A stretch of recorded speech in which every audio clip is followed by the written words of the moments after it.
Hi guys, कैसे हैं आप सभी। आप सभी को बहुत बहुत नमस्कार। दोस्तों, आज हमारे बीच में एक ऐसी शख्सियत रूबरू हो रही है जिनसे मिलने का शायद लोगों का सपना होता है। दोस्तों, आज हमारे बीच में जो सर उपस्थित हैं, मिस्टर जीडी निरंकारी सर, उनके बारे में शायद जितना ही बताया जाए वो कम है। दोस्तों, हमारे सर जो जुड़े हुए हैं वो हार्टलैंड ह्यूमन राइट फाउंडेशन से, इसकी स्थापना सर ने किया है। बहुत मेहनत के साथ सर काम कर रहे हैं। और दोस्तों, ह्यूमन राइट के बारे में यदि मैं आपको बताऊं तो सिर्फ भारत देश ही नहीं बल्कि पूरी दुनिया में ह्यूमन राइट्स एक ऐसी संस्था है जिससे जब आप जुड़ते हैं तो पूरी दुनिया से जो है आप समझिए जुड़ जाते हैं। और हम सर से रूबरू होंगे। उससे पहले मैं चाहूँगा कि सर का मैं वेलकम करना चाहूँगा। बहुत बहुत आभार सर, बड़े मुश्किलों के बाद सर से इतना कीमती समय मिल पाया है।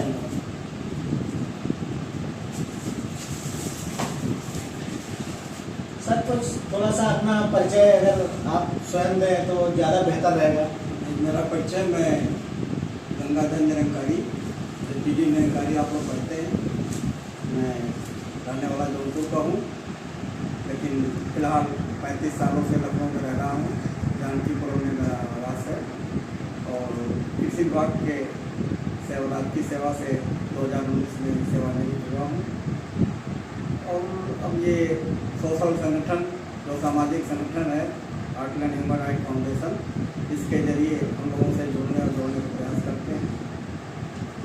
तो सर, ये कैसे आपके अंदर एक प्रेरणा जगी कि ऐसी एक संस्था बनाई जाए या ऐसा एक प्लेटफॉर्म बनाया जाए जिससे ऐसे लोग हैं जो जिनकी कहीं सुनवाई नहीं होती, उनके लिए कुछ किया जा सके। एक मानव होने के नाते जो भी अपने इस 60 साल की सेवा में अपने जीवन में हमने जो देखा कि आज जो इनकी शासन तक, सत्ता तक पकड़ है या उनके जेब में पैसे हैं, पहुंच है, उनके लिए सारा अधिकार सुरक्षित है। लेकिन जिनके पास धन नहीं है, शासन सत्ता का पकड़ नहीं है, ऐसा लगता है वो देश के नागरिक नहीं है। इनकी सुन करके, इन बातों को देख करके, जब तक राष्ट्रीय सेवा में रहे तब तक हमारी बाध्यता थी कि हम कर्मचारी आचरण नियमावली से फंसे हुए थे। लेकिन सेवानिवृत्ति के बाद मैं किसी नियमावली, किसी बंधन में नहीं हूँ। आज़ाद होने के बाद मैंने केवल ऐसे लोगों को कि जिनको कोई नहीं सुनता, जिनके अधिकारों की रक्षा कोई नहीं करता और जिनके कोई शासन सत्ता का पकड़ नहीं है, धन जेब में धन नहीं है, उनकी निःशुल्क और हम लोग सेवा करते हैं। और हम लोग केवल मेरा नहीं, मेरा आशय कि हमारी एक टीम है, हम सभी साथियों ने मिलकर इस फाउंडेशन को स्थापित किया है। पूरी टीम हम टीम भावना से काम करते हैं और आगे भी शुरुआत है, आगे देखते हैं। एक चीज़ और है सर, आपका एज मुझे लग रहा है, जो मैं भाग पा रहा हूँ, 60+ है। और इस उम्र में भी आप इतना एक्टिव हो पाते हैं लोगों के लिए, हर समय बराबर कॉल करना, बराबर मीटिंग करना, कैसे कर पाते हैं सर आप? नहीं, 59 के जन्मतिथि हमारी है, 64 साल हो गए। तो ये जो काम करने की ऊर्जा जो मिलती है वो आप लोगों के बीच में या जिनके बीच में हम काम करते हैं, उनकी शुभकामनाएं और उनका दर्द हमको ऊर्जा देता है। और उसमें फिर हमें नई थकावट भी नहीं लगती और ये लगता है कि हम और कितना कर सकें और कितना कर सकें। और ये संकल्प लेने में, जैसे पहले संकल्प लिया है कि जब तक सांस है लोगों के लिए जिएंगे, अपने लिए, अपने परिवार के लिए जो हमारी जरूरतें थी, जो दायित्व था, वो हमने अपने सेवा काल में पूरा कर लिया है। अब हम घर की जिम्मेदारियों से मुक्त करके हम देश की, समाज की, नागरिकों की सेवा के लिए अपने को समर्पित करते हैं। अच्छा सर, वैसे तो हम लोगों ने सुना है कि ह्यूमन राइट्स नाम से बहुत सारी संस्थाएं चल रही हैं, लेकिन sir heartland human rights foundation आपने रखा है, इसके पीछे क्या रीजन रहा सर? हार्टलैंड नाम के 2 प्रश्न आपका हो गया कि ह्यूमन राइट की तमाम संस्थाएं काम कर रही हैं और हार्टलैंड, ये दोनों प्रश्न अलग अलग हैं। ह्यूमन राइट पर, मानव अधिकार पर काम करने के लिए, मानव अधिकार का जन्म ही 1948 संयुक्त राष्ट्र संघ जो है में बैठक लंदन में हुआ था, वहाँ से स्थापना हुई। भारत में भी उसको एक सदस्य के रूप में मानव अधिकारों को स्वीकार किया गया। अंतर्राष्ट्रीय मानवाधिकार जो संगठन है उसमें अपने देश में अक्टूबर 1993 में मानव अधिकारों के लिए एक आयोग बना और उस आयोग के लिए एक नियमावली मानव अधिकार संरक्षण अधिनियम पारित हुआ लोकसभा से। उसके तहत अब राष्ट्रीय मानवाधिकार आयोग और पूरे देश में जितने राज्य हैं वहाँ राज्य मानवाधिकार आयोग स्थापित है, जो स्वतः संज्ञान लेते हैं या उनको संज्ञानित करने के लिए हम जैसी संस्थाएं हैं उनको संज्ञानित करते हैं। वो उसको अपने स्तर से परीक्षण करके दोषियों को सजा देते हैं और जिनको उल्लंघन होता है, जिनके अधिकारों का उल्लंघन होता है, उनके अधिकारों का वो अपेक्षा करते हैं। रही बात हार्टलैंड की, तो बाकी संगठन मानव अधिकार के नाम पे हैं। ये एनजीओ जैसा आपको मालूम होगा नीरज जी, एनजीओ 3 तरह के होते हैं। एक होती है सोसाइटी एक्ट 1860 में, एक है ट्रस्ट अधिनियम, भारतीय ट्रस्ट अधिनियम 1882, और ये दोनों संगठन हमारे यहाँ आज़ादी के पहले आज़ादी के बाद से चले आ रहे हैं। उनमें इतनी विकृतियाँ अपने देश में हो गई, मुझे स्वीकार करने में कोई गुरेज नहीं है कि चंदा धंधा का गेम होने लगा, अपने उद्देश्यों से लोग भटकने लगे। तो 2013 में जब कंपनी एक्ट में एक संशोधन करके कंपनी एक्ट के सेक्शन 8 में एक संशोधन किया गया कि कंपनी भी एक एनजीओ ग्रुप में काम कर सकती है, जिसे चंदा मांगने की कोई जरूरत नहीं है। वो अपने साथियों के साथ अपने ऑर्गेनाइजेशन से अपने संसाधन इकट्ठा कर सकते हैं, दान ले सकते हैं और कुछ बिजनेस व्यापार करके जन कल्याण के लिए, मानवाधिकार के लिए जो काम करना चाहें उनके लिए वो कार्य कर सकते हैं। तो उसमें चूंकि ये मिनिस्ट्री ऑफ कॉर्पोरेट अफेयर्स से इसका लाइसेंस मिलता है और एनसीए में जो एक बार एक कंपनी का रजिस्ट्रेशन हो गया उस नाम से रजिस्ट्रेशन नहीं मिलता। तो इसलिए हार्टलैंड नाम बने जाइए, किसी के नाम का कोई अर्थ नहीं होता। अर्थ यह है कि मानव अधिकार क्षेत्र में काम करने के लिए यह ऑर्गेनाइजेशन है। नाम तो कोई न कोई देना था ताकि हमें रजिस्ट्रेशन लाइसेंस लेना था, तो हमने हार्टलैंड का नाम लिया। और ये कहिए हार्ट से जुड़ा कहिए या भावना से जुड़ा कहिए, नाम पे कुछ हमारा जुड़ाव मानव अधिकार से। सर ये किन किन चीज़ों में वर्क करता है, जैसे पीस के लिए, फ्रीडम के लिए, थोड़ा सा हमारे देशवासियों को, दर्शकों को, इवन पूरी दुनिया के जो भी ह्यूमन राइट्स से जुड़े हुए बहुत सारे कार्यकर्ता हैं उनके लिए थोड़ा सा। सवाल आपका है। मानव अधिकार बहुत व्यापक है। मानव अधिकार की सीमाएं असीमित। आपको मालूम होना चाहिए कि जब बच्चा 3 महीने का एक भ्रूण के रूप में आ जाता है और जब उसकी अंत्येष्टि होती है शासनार्थ घाट में, तो उसके राख के विसर्जन तक के अधिकार सुरक्षित है। ऐसे में इतने व्यापक क्षेत्रों में हर जगह उसके जो अधिकार हैं वो भारतीय संविधान में, संविधान निर्माताओं ने सबके अधिकार सुरक्षित। जरूरत इस बात की है कि आज नागरिक अपने अधिकारों को जानता नहीं, उसके लिए जागरूक नहीं है, अवेयर नहीं है, और जो जानता है वो उल्लंघन करता है तो अपराध की श्रेणी में आता है। तो इस हमारे ऑर्गेनाइजेशन का मुख्य उद्देश्य है कि हम लोगों को भारतीय जो हमारे संविधान में हमारे अधिकार हैं उनके अधिकारों के बारे में उनको हम जागरूक करें, अवेयर करें, और आवश्यकता पड़ने पर हम कहीं उल्लंघन होता है तो उनका सपोर्ट करें।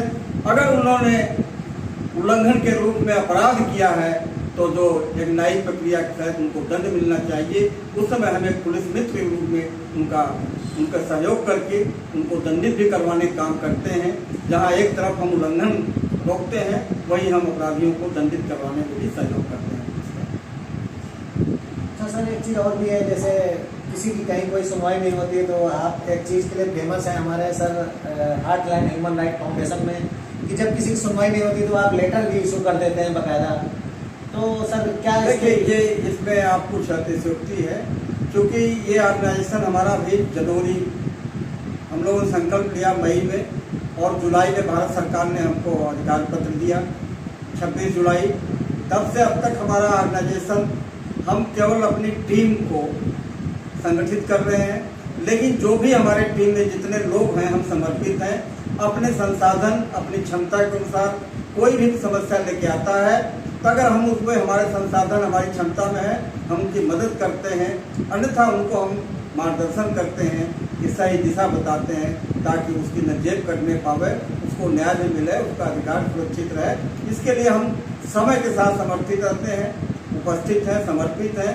अब संसाधन हमारे पास जितना है हम उसी संसाधन में बड़ी बात नहीं करते, संसाधन हमारे बढ़ते जाएंगे, हम लोगों के और बढ़ के सेवा यानी कि सर कहीं ना कहीं ये बात सही है कि जब कोई मजबूर इंसान है, उसको अगर कहीं भी कोई अधिकार नहीं मिल रहा है तो उसके लिए मानवाधिकार है। मानवाधिकार आयोग तो उनके लिए है जिनके अधिकारों को उल्लंघन होता है या उनके अधिकारों का हनन हो रहा है, उनके अधिकारों को मिल नहीं रहा है, वो आयोग की बात। आयोग जो एक सरकारी स्वायत्तशासी संगठन है जो सरकार से वहाँ, ये हमारा ऑर्गेनाइजेशन जो है गैर सरकारी, इस तरह के तमाम संगठन हैं। मैं और संगठनों की बात नहीं कर रहा, मैं अपने हार्टलैंड ह्यूमन राइट फाउंडेशन की बात करता हूँ कि 24/7 हमारे नंबर डिस्प्ले कर रहे हैं, आप भी अपने चैनल पर डिस्प्ले कर दीजिएगा। कभी भी कोई 24/7/365 अगर हम उनकी फिजिकल नहीं कर सकते, फाइनेंशियल नहीं कर सकते, लेकिन मानसिक रूप से हम हमदर्द बन के उनको सही मार्गदर्शन करके, उनको सहयोग देके, सही दिशा देके, अपने सहयोगियों के साथ जहाँ हमारे हैं, अगर सपोज कीजिए झांसी कोई मामला आपका आया तो हमारे संज्ञान में आया, तो हमारी जो टीम झांसी के है उनको हम संज्ञानित करते हैं कि देखिए इस तरह का मामला है, अपने स्तर से आप वहाँ देखिए। इस तरह हम 35 जिलों में हमारा नेटवर्क हो चुका है। लक्ष्य है कि 75 जिले में हमारे टीम 11 का गठन हो जाए। इसके बाद हम राष्ट्रीय स्तर पर भी बढ़ रहे हैं। महाराष्ट्र, गुजरात और राजस्थान में हमारी टीम गठित हो रही है। हमें जल्दी नहीं है, हमें समर्पित और निष्ठावान वॉलंटियर्स की जरूरत है। उसमें 25 साल से लेकर के जितनी उम्र तक के लोग कार्य कर सकते हों, जन कल्याण के लिए, पर सेवा के लिए, मानव अधिकारों के संरक्षण के लिए, और सबसे बड़ी बात है मानवता की रक्षा के लिए, मानवता की सेवा के लिए। सबका आदर है, सबका सत्कार है। और सर बहुत सारे लोगों का एक सवाल रहता है कि वो गवर्नमेंट एम्प्लॉई है, तो क्या सर वो मानवाधिकार से जुड़ सकते हैं? या गवर्नमेंट एम्प्लॉई हो या न हो ये मायने नहीं रखता। अगर वो मानव हैं तो मानव अधिकारों के लिए, मानव कल्याण के लिए उनको कोई ऐसी बाध्यता नहीं है। जो हमको लाइसेंस भारत सरकार से मिला है या जो मेरा रजिस्ट्रेशन है उसमें कहीं इस तरह की कोई राइटर नहीं लगा, कोई बंधुता नहीं है। आप हाँ, ये जरूरी है अगर आप राजकीय सेवा में हैं या गैर राजकीय सेवा में हैं, अपने ड्यूटी काल में, ड्यूटी के अवधि में अगर 8 से 5 आपकी ड्यूटी है तो उसमें आप सोशल नहीं, उसमें आप वो कार्य कीजिए जिसके लिए आपको सैलरी मिलती है, जिसके लिए आपको भुगतान मिलता है, वो चाहे सरकारी हो चाहे गैर सरकारी। अगर आप अवकाश लेके काम करते हैं तो आप स्वतंत्र हैं, वरना जब आपका कार्यालय का, आपके ड्यूटी का ओवर हो जाता है, इसके बाद आप सामाजिक कार्य करते हैं, कहीं से कोई बाधा नहीं है, न कोई अड़चन है, बस सीमाएं सबकी निर्धारित। सर कोई एक मैसेज लास्ट में मैं आपका चाहता हूँ कि आजकल चीज़ें ऑनलाइन हो गई हैं और एक समय आपने इतना परिस्थितियों से उठ करके निकल करके यहाँ तक आए। उस समय एजुकेशन का, जैसे यहाँ राइट टू एजुकेशन भी शायद है इसमें, और वहाँ से निकल के आए उस समय का दौर था। जी पहले हमने आपसे बता दिया कि ये मानव अधिकार इतना व्यापक क्षेत्र है कि इसमें अपार संभावनाएं काम करने। अब आप अपने को सेंट्रलाइज कीजिए, केंद्रित कीजिए कि हम मानव अधिकार में इस क्षेत्र में काम करेंगे। हमारे ऑर्गेनाइजेशन का एक उद्देश्य है कि हम लोगों को अवेयर करेंगे और कहीं उल्लंघन होता है, मानवता का हनन होता है तो वहाँ हम खड़े होंगे, उनके साथ खड़े होकर अगर वास्तव में हनन हुआ है तो हम उनका सहयोग करेंगे। अगर वो अपराध किए हैं तो हम पुलिस मित्र के रूप में उनके खिलाफ कार्रवाई में भी सहयोग करेंगे। रही बात आगे की, अगर हमारा ऑर्गेनाइजेशन चूँकि कंपनी एक्ट में है, अगर हम कोई रोजगार व्यवसाय करवाते हैं, हमारी टीम करती है, उससे अगर कुछ पैसे इनकम होती तो उसके लिए हम पहला काम करेंगे कि हम शिक्षा के अधिकार में हम ऐसे बच्चे जो मेडिकल, इंजीनियरिंग, मैनेजमेंट में नहीं आ पा रहे हैं, नई शिक्षा नीति में यूनिवर्सिटी में भी एडमिशन नहीं पा रहे हैं, उनके लिए आवासीय निःशुल्क कोचिंग, जो बच्चे होंगे गरीब के हों, पात्रता केवल होगी वो गरीब हों और मेधावी हों, और वो हमारी टीम के द्वारा चयनित किए जाएंगे। उनका शुरुआत हम प्रदेश से करेंगे, फिर जिलों में हमारी टीम अपना इस तरह से निःशुल्क कोचिंग का प्रोग्राम चलाएगी। फिलहाल अभी हम लोग केवल अवेयर कर रहे हैं, लोगों को आह्वान कर रहे हैं कि हमसे जुड़े, अपने अधिकारों के प्रति जागरूक हो जाएं, अगर अपने अधिकारों को प्राप्त करने के लिए खुद अपने पैरों पर खड़े हों, आवाज़ उठाएं। इसके बाद जो उनके आवश्यकताएँ होंगी, मूलभूत आवश्यकताएँ होंगी, उसमें हमारी टीम, बोर्ड ऑफ डायरेक्टर, हमारे यहाँ सब मिलकर हम लोग तय करके फिर उसका अनुपालन करेंगे। सर जैसे कुछ लोग अगर हमारी संस्था में मान लीजिए दान या अनुदान किसी माध्यम से मान लीजिए जुड़ना चाहते हैं, तो क्या उन्हें कुछ टैक्स में भी रिबेट मिलता है या ऐसा भी कुछ प्रावधान होता है क्या सर? नहीं, ये अच्छी बात आपको, क्योंकि ये हम लोग संकल्प लिए हैं कि हम चंदा नहीं लेंगे, क्योंकि चंदा धंधा का गेम ऐसा है कि जो नैतिक रूप से काम करने में बाधा पहुंचाता है। तो हम लोग केवल दान, और दान के लिए हमने आयकर मंत्रालय से हमारे टीम ने, हमारे बोर्ड ऑफ डायरेक्टर ने सब पास किया था प्रस्ताव, और भारत सरकार से हमें टीजी और टोल वे का लाइसेंस प्राप्त हो गया है।